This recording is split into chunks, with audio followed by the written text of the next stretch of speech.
Hello to all my dear viewers in the Shame Network channel. In this video, we will be examining the investigation into extrajudicial killings or AGK during President Duterte's administration. We will also hear Representative Arlene Brosas sharing her analysis or statement and the matter.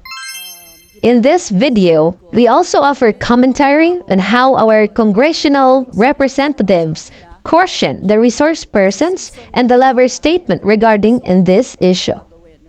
Mr. Chair, libo-libong buhay ang ninakaw at libo-libong pamilya ang sinira ng madugong gyera kontra droga ni dating Presidente Duterte. Libo-libong tao ang hindi niya binigyan ng pagkakataon para sa due process at matamasa ang karapatang dapat na nakukuha. Nadamay rin ang inosenteng mga bata na may maganda at makulay pa sanang kinabukasan, ngunit lahat ng ito ay sinira ni dating Pangulong Duterte. For the clarification to everyone regarding war on drugs of President Duterte, President Duterte's war on drugs, launched in 2016, was aimed at reducing drug-related crimes and improving public safety in the Philippines. Supporters argue that it led to a decrease in crime rates and a stronger sense of security in some communities. By targeting drug dealers and users, the campaign was seen as an effort to restore order and protect citizens from the harmful effects of widespread drug abuse. Many praised the government's commitment to combating illegal drug trade and its focus on cleaning up streets. However, it also sparked controversy over human rights concerns due to the violent tactics and numerous reported deaths. Nonetheless, for some, the war on drugs was viewed as a necessary measure to address a long-standing issue in the country. Sabi ni dating Presidente Duterte, encourage the criminals to fight. Encourage them to draw their guns. Yan ang instruction ko. And the only way na hindi kayo makulong and to justify the killing is bigyan mo talaga ng panahon na lumaban. Yan po ang sinabi niya. Nanlaban kaya pinatay. Ito ang sinasabi ng mga kapulisan sa pagpatay ng mga umano'y sangkot sa war on drugs. Dagdag pa rito, maraming kaso na hindi nagpapakita ng search warrant o warrant of arrest ang kapulisan. O kaya'y nagpapakita ng search warrant pero pagkatapos na ng operasyon. Basta na lamang sisipain ang pinto at papasok sa bahay. Sasabihin na dumapa, ihihiwalay ang ibang kapamilya, saka papatayin ang hinihinalang sangkot sa droga. Pagkatapos, walang investigasyon na mangyayari at hindi mapapanagot ang pulis na pumatay. Ito ang mga narinig natin mula sa mga kaanak ng mga biktima sa mga nagdaang Quadcom hearing. Encourage the criminal to fight means that during operations, police authorities must remain vigilant for any unforeseen circumstances. Drug addicts and other individuals involved in criminal activities may resist the police. And there have been instances where officers were killed during operations. President Duterte stated, I have full responsibility, meaning that as the nation leader, he supports the police authority to take whatever necessary actions to eliminate drug syndicates or offenders. However, if the police engage in illegal actions that go against the president's directives, he will hold them accountable and impose punishment. Pero Mr. Chair, hindi lamang sa mga biktima ng war on drugs natin nakita ang ganitong kalakaran. Noong March 5, 2021, sa isang meeting ng Joint National Task Force, Regional Task Force to End Local Communist Armed Conflict sa Cagayan de Oro, sinabi ni dating Pangulong Duterte, I've told the military and the police that if they find themselves in an armed encounter with the communist rebels, kill them. Make sure you really kill them and finish them off if they are alive. O dito na, no? Dito na talaga lumabas ang totoong kulay ni Brosas. Okay? So of course, as president, no, so president in the republic, no, meron siyang, no? So, ang tinutukoy niya dyan, finish them if they are alive. So, hindi naman siguro gago no itong mga authority natin, mga police, mga military, of course, no, they have to, meron silang sinusunod na lagda, no, base sa kanilang profession or sinusunod na batas base sa kanilang agency no, or base sa kanilang department. Of course, hindi sila basta-basta papatay dyan o kung ano. That's the term of President Duterte on how na para kumbaga matatakot yung mga rebelde. At ito pa, napakinggan niyo tong next statement ni Brusas. Makikita natin that she is really supporting the leftist na instead of our nation. I don't know kung sino ang pinagalaban nito. Mga Pilipino nga ba? Ito mga Pilipinong kumakaliwa. No? So, she criticizes the way, no, when President Duterte, sabi niya, forget the human rights. Pakinggan niyo. Forget about human rights. That's my order. I'm willing to go to jail. That's not a problem. Yun po ang sinabi niya. March 7, 2021, 2 araw pagkatapos nito, mga 5:05 ng umaga, 5 a.m., habang tulog ang mga tao, sabay-sabay na nagsagawa ng operasyon ng kapulisan at militar sa Cavite, Laguna, Rizal at Batangas. Nagresulta ito sa pagpaslang sa 9 na aktivista, mga taong ipinaglalaban ang nakabubuhay na sahod, desente, maayos at regular na trabaho, paninirahan at iba pang batayang karapatang natatamasa ng bawat Pilipino. Ay, suspastilan. Brosas, you must be proud of our president because ginawa niyang lahat, no? Ginawa niya talagang lahat. Gusto niyang akuhin kung sakaling ipapakulong. Bakit ipapakulong ang mga sundalo? Siya na lang. Diba siya, sabi niya mismo, gusto niyang maging tahimik ang ating nayon. Ano bang gusto niyo, Brosas? Kung mga pinuprotektahan niyo mga leftists, yun yung mag-exist instead of military, instead of our policemen. Nako, anong utak ito? Sino pang bumoto nito? No? Ang hirap talaga na maging ewan kung anong pinaglalaban nito. Pinaglalaban ba ang bayan o pinaglalaban ang sarili niyang mukhay o sarili niyang ideolohiya na kung saan ito yung sinusunod na niyang mga katribo. Pinagurian ang serye ng mga pagpaslang na ito na Bloody Sunday Massacre. Ang tanong, yung mga pinapatay ba ay hindi ba karapat dapat patayin? Di ba tama lang naman yung ginawa Mr. Chair, noong nangyari ito, ang Philippine National Police Chief ay si Debold Sinas, habang ang isa sa mga Davao Boys na si Police Colonel Lito Patay ang kasalukuyang head ng PNP CIDG Regional Field Unit sa Region 4A noon. Sa ilalim din ng panunungkulan nila, nagkaroon ng malawakang pag-apply at pag-aproba ng search warrants, kung saan 42 sa 63 search warrants na na-file sa Manila RTC ay naaprubahan, habang 4 sa 9 na search warrants na na-file sa Antipolo RTC ay naaprubahan din. Sila ang parehong pulis na involved sa pagpapatupad ng war on drugs ni dating Pangulong Duterte, na mayroon ding malaking gampanin at pananagutan sa serya ng mga operasyon na kumitil sa siyam na aktivista at human rights defenders sa Timog Katagalugan. Parehong naratibo sa mga biktima ng war on drugs, nanlaban ang mga biktima ng Bloody Sunday Massacre. Ganon daw kaya sila pinatay. Nagpakita ng search warrant ang mga kapulisan at militar, pero walang search na naganap. Bagkus, pagpatay ang agad nilang ginawa. May isang kaso pa na kinaladkad ang mga biktima sa address na nakalagay sa search warrant at doon sila pinatay. Hanggang ngayon, nananawagan pa rin ng hustisya ang kaanak ng mga biktima. Mamaya siguro, Mr. Chair, pakinggan natin ang mga kwento nila. Ay, nako. Sino ba talaga ang dapat makinabang sa human rights na yan?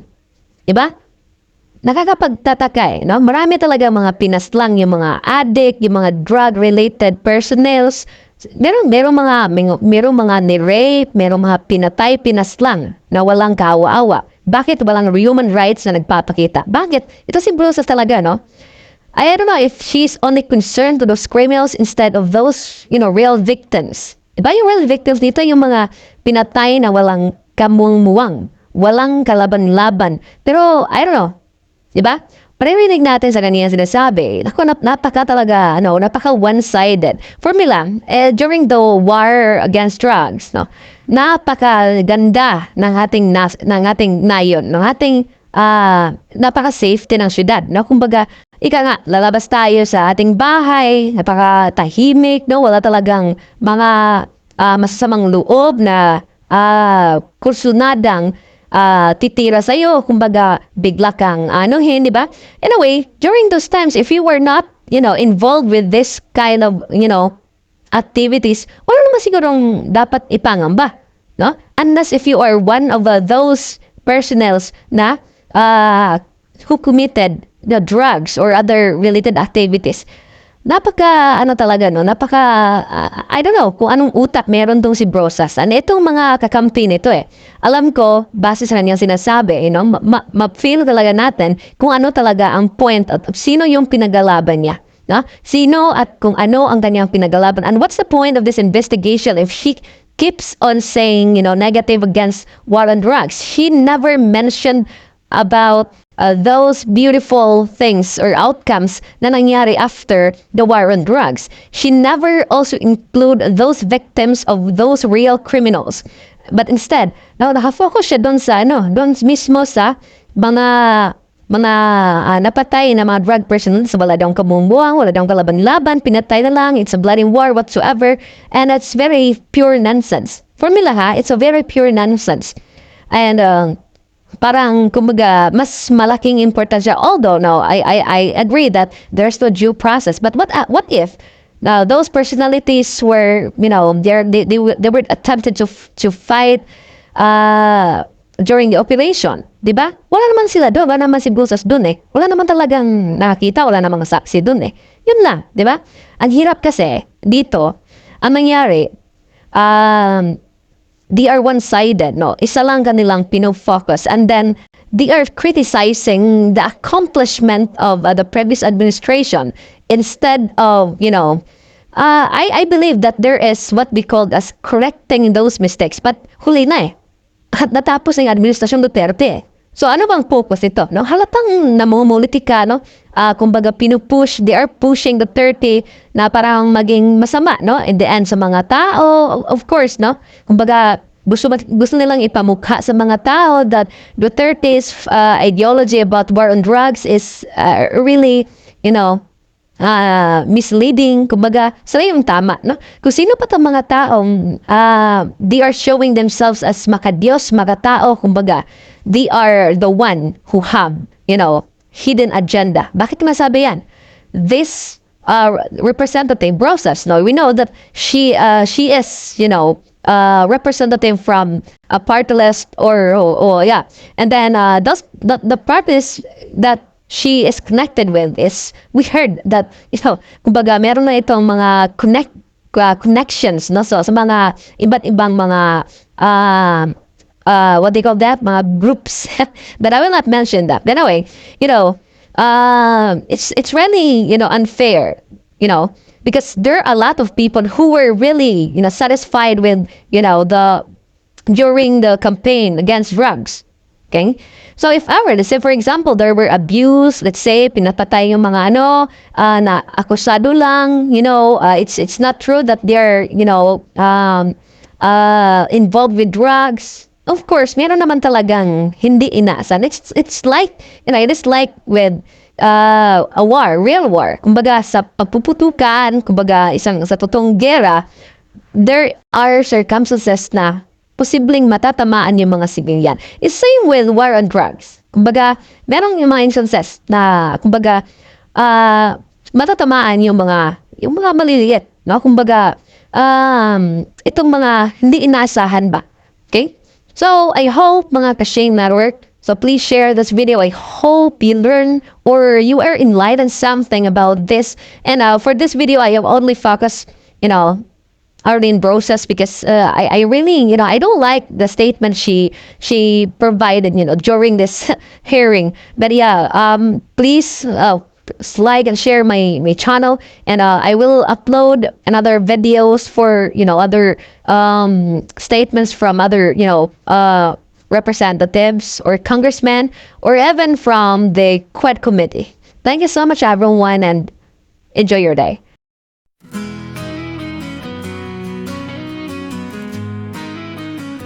Ang bansa kong Pilipinas, mahal at hirang pinaglalaban. Mga ibang lahi ay gustong kumakamkam, sapagkat Pilipino'y lumalaban. Bansa ko na dating ipinagtanggol ng lumad na Pilipino, bakit ngayon ay halos lahat ng negosyante ay Tsino?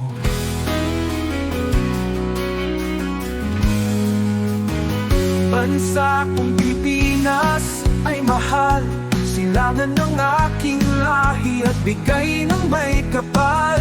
Talino, talento ay nasa aming banal. Hindi man kami ang pinakamagaling, pero kami ay halal.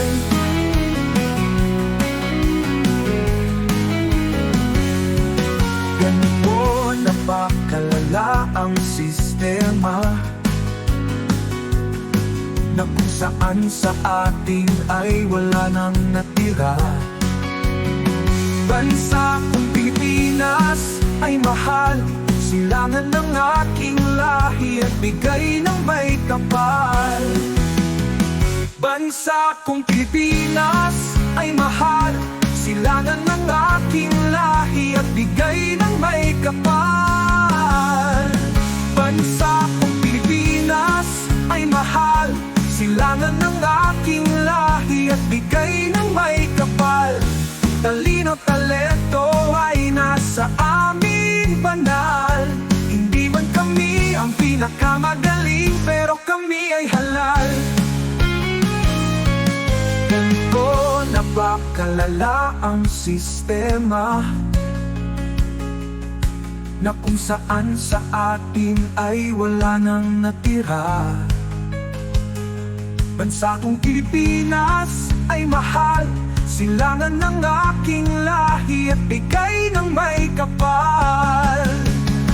Bansa kong Pilipinas ay mahal, silangan ng aking lahi at bigay ng may kapal. Talino, talento ay nasa aming banal. Hindi man kami ang pinakamagaling, pero kami ay halal.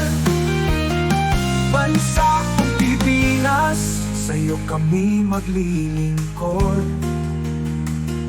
Sa bawat laban, sa bawat pagsubok, ang aming pagmamahal ay hindi magmamali.